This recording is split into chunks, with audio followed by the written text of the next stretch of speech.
If you're a professional automotive painter, you probably think that only poors, peasants, and hacks use spray paint, aka these rattle cans, to paint vehicles. But are things changing? One of the reasons why spray cans have such a bad reputation is traditionally they're a cheap 1K product that will not stand the test of time. But not all spray cans are created equal, and times are changing. We got a 2014 Jeep Grand Cherokee Limited, and it has some damage to the bottom of the driver's door. Now, I could have a professional body shop fix it, but a lot of shops would want $800 on the low to $1,200 on the high, and that's ridiculous to most people. I could fix it at my house, assuming I had all the paint guns, all the air compressors, and all of that. But let's say that I was a do-it-yourselfer and I had a 1-car, 2-car garage and I didn't have access to all this fancy equipment. How could I do a professional job and do it myself and save hundreds, if not thousands of dollars? It's important to wash the entire vehicle with soap and water before sanding on it. Even though we're only painting this door, we want to wash the complete vehicle. Most of the dirt and contaminants that you're getting in your paint jobs are coming from you and or the vehicle. So step one should always be wash the vehicle really well with soap and water. We don't like to tape up parts like door handles and tail lights. We feel it's best to remove these types of parts whenever possible. A good rule of thumb is if the part touches the paint, it should be removed. Before we start sanding on this Jeep, I want to make sure I've removed any stubborn contaminants like wax and grease. We're going to use this solvent cleaner. Some people call it pre-cleano, others call it wax and grease remover. Whatever you call it, now's the time to use it. So the damage right here to the bottom of the door is somebody actually already bumped it and mudded it, and then they just brushed on some epoxy primer and they've been cruising around with it for a year or two. We're gonna remove some of that primer and see kind of what's going on there, kind of open it up to make sure everything's good. But if we're gonna be doing all of this body work and paint, there's a nice ding in the body line here, and then up here below the driver's door handle is like a triple ding. So we might as well fix all that too. What we're gonna do first is I'm gonna sand with a finish sander. I'm gonna sand the entire door out with some 800 grit. I'm gonna kind of prep everything for paint, if you will, and then I'm gonna come back later and prep the 2 or 3 or 4 areas that I'm gonna prime and get all my body work done. We're moments away from spraying our high build primer, but just to bring you up to speed to where we're at, all the body work has been done with 80 grit. So all of our Bondo, putty, mud, whatever you want to call it, was blocked out with 80 grit. We used Eastwood's guide coat, and then we blocked it out again with a 150 grit. Then we used a little bit of hand sanding and a little bit of a finish sander, and we went around those areas with a 240. So we're gonna prime over at least a 240, and we're not gonna prime over anything more aggressive than a 150 grit. If you wanted to check your body work, this panel check stuff works really good. You can spray it over your mud to make sure that it's nice and tight and no waves. Even after primer, if you wanted to check it, this is a great product to use, especially for picky guys who want A1 body work. There's a lot of spray cans out there that make big claims, but 99% of spray cans are 1K. If you're not familiar with 1K and 2K, it stands for component. It's German, so it's not a C, it's a K. It's basically, is it catalyzed or is it not catalyzed? When you buy normal spray paint, I hate to say it, it's junk. It's a 1K product. If you got gasoline or thinner on it, it would wipe right off. It never cures, it only dries. With these products, these are a true 2K. Believe it or not, inside this can, part A is up here and part B is down there. And we actually have to crush it to mix it. So when we mix these, it'll be just like a professional grade paint. Now, Eastwood sells 2 different types of primer. There's an epoxy and there's a urethane. The epoxy is gonna be 1 to 2 thin to medium coats just for bare metal. We don't have any bare metal here, so I don't need epoxy. The urethane is the high build primer, and we can put up to 4 big wet coats of the urethane. Read the instructions on the back of the can. There's a lot of useful information. Basically what it says is shake the can for around 2 minutes, flip the can over, and you'll see where the red button will slide into that little male stud. Push it in, and it basically will break the baffles inside, and you're ready to spray.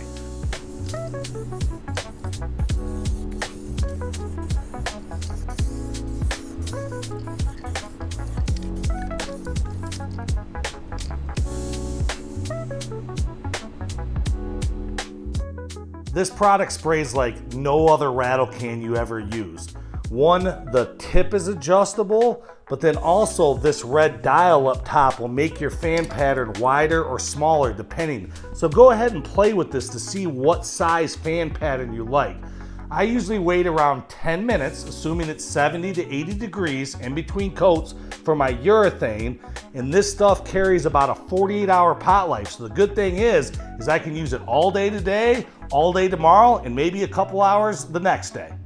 So last night before we left, I gave it a light to medium coat of this Eastwood guide coat, and we let it dry overnight. It probably sat in the shop for about 12 hours. And it was about 70 degrees or so. This morning, usually if your paper gums up, wet sanding works better, and traditionally like cheaper primers or 1K primers will gum up your paper. We didn't even bake this thing. We just let it air dry for 12 hours, no gumming, sanded very nice, no burn throughs. So I'm super impressed with the primer. The great thing is we started with a 240 and we blocked it all out. If you burn through or missed a dent, we still have hours and hours and hours left in our primer. I could come in and re-prime an area or re-mud an area. So that's the cool thing. No cleaning guns, no mixing up products. I could go right back to the primer. But now it's all blocked out. I'm just gonna guide coat it again, and I'm gonna use a finish sander with 400 grit and prep it for paint.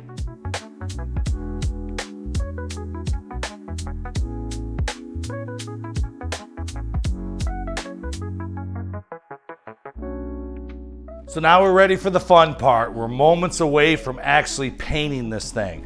We're all prepped out, all clean, all tacked. The cool thing is I'm trying to keep my color in this area, and I didn't burn through any edges here because the color, aka the base coat, is gonna stay here, and then all of this is gonna get clear, and you'll see that in a minute.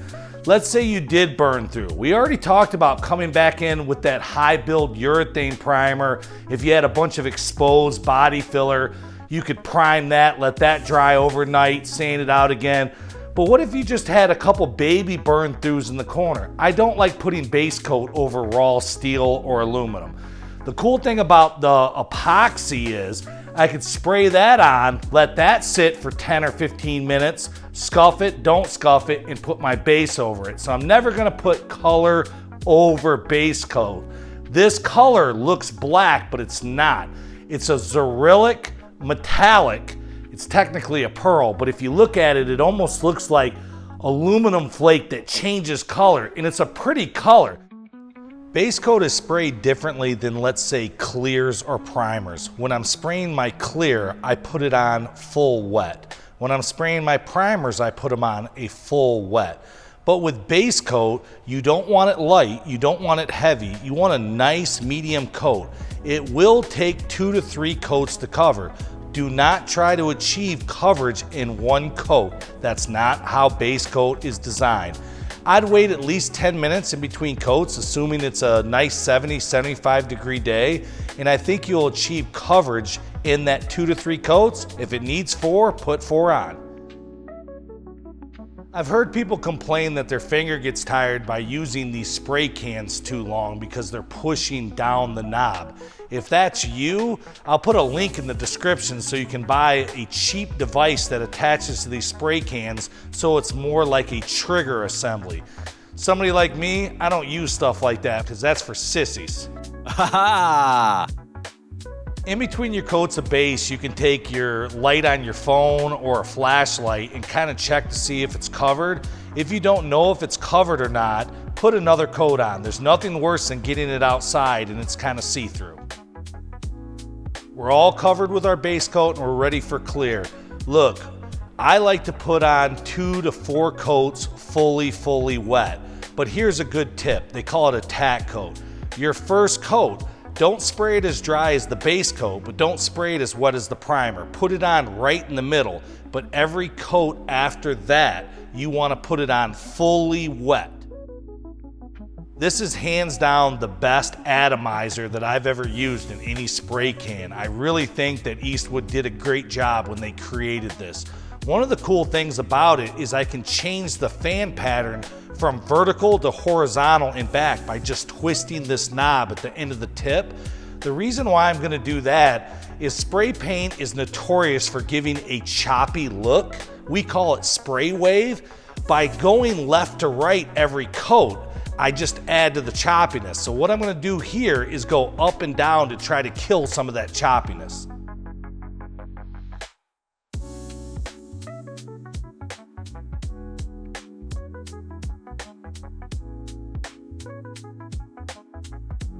Boom. Pow.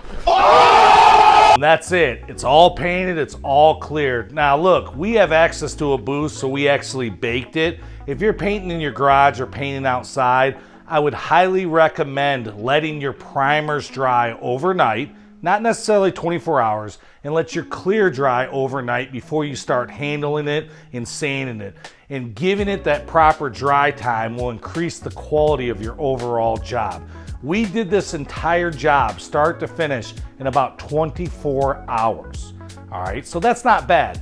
How much product did we use? We used very little epoxy, maybe 1/10 of a can. We used 1 full can of the 2K primer, the urethane, because we had a lot of body work and we did a lot of repairs on this. We used 1 full can of the base coat. We probably could have gotten away with 1 can of clear, but I wanted to put 4 coats of clear on this because we want to wet sand and wheel the door and polish the entire side of the car so that the sheen and the gloss match and it doesn't look like a shiny door with an old 10-year-old car with 160,000 miles. We used 2 cans of clear because we put the 4 coats on. You probably could get away with 1 can of clear if you go with the 2. Let's say you had a Yeti cup and you wanted to match your vehicle. You could actually paint that. You could paint cars with it. Let's say I bought some fender flares or a bumper or some mirrors or some aftermarket parts and I didn't want to pay a pro thousands of dollars to do that. I could paint these in my garage and get professional results.